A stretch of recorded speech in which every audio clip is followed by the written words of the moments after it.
মধ্যপ্রাচ্যের আকাশ অগ্নিগর্ভ। ক্ষেপণাস্ত্র খেলায় মত্ত সবাই। সোমবারও তার ব্যতিক্রম হল না। রাতভর ইরান ইসরায়েল সংঘর্ষে প্রকম্পিত হয়েছে পুরো অঞ্চল। গভীর রাতে একযোগে ব্যালিস্টিক ক্ষেপণাস্ত্র ছুড়েছে ইরান। লক্ষ্য ছিল ইসরায়েলের সামরিক ঘাঁটি এবং প্রতিরক্ষা অবকাঠামো। উল্টো দিকে পাল্টা জবাবে হামলা চালিয়েছে ইসরায়েলি বিমান বাহিনী।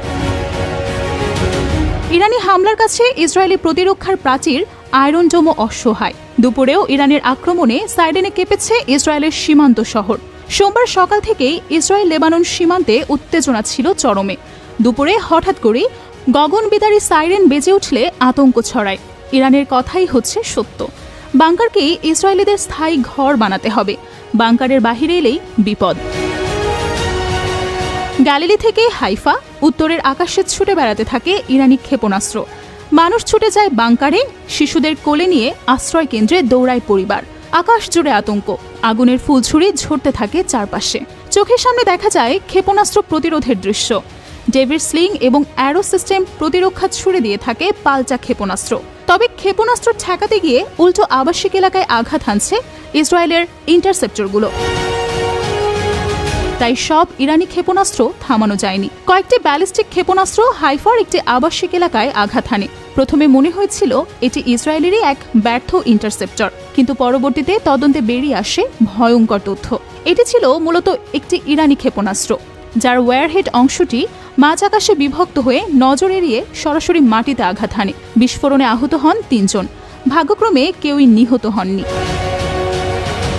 ইসরায়েলি সেনাবাহিনীর স্বীকারোক্তি এটি ছিল ডিটেকশন ব্যর্থতা।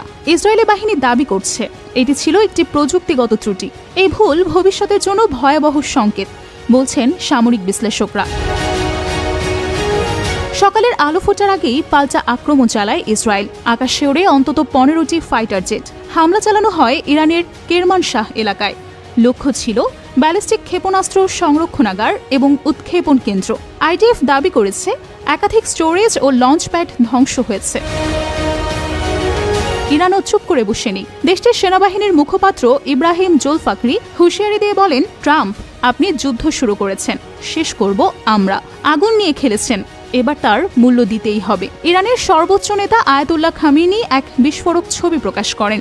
ইসরায়েলি শহরে ক্ষেপণাস্ত্র বর্ষণের দৃশ্য, পেছনে বিশাল এক খুলি। তার বক্তব্য, জায়নিস্ট শত্রু বড় ভুল করেছে, শাস্তি এখন তাদের প্রাপ্য।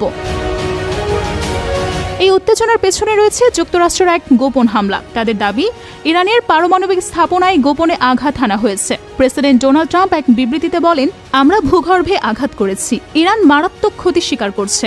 তবে ইরান বলছে ওসব গল্প, বাস্তবে তেমন কিছুই হয়নি। বিস্তৃত হচ্ছে যুদ্ধ, সক্রিয় হচ্ছে হিজবুল্লাহ, হুথি মিলিশিয়ারা। বিশ্লেষকদের মতে ইরান ইসরায়েল এখন সরাসরি যুদ্ধাবস্থায়। যুক্তরাষ্ট্র যুক্ত হওয়ার এটি মধ্যপ্রাচ্য জুড়ে বড় সংঘাতে রূপ নিতে পারে।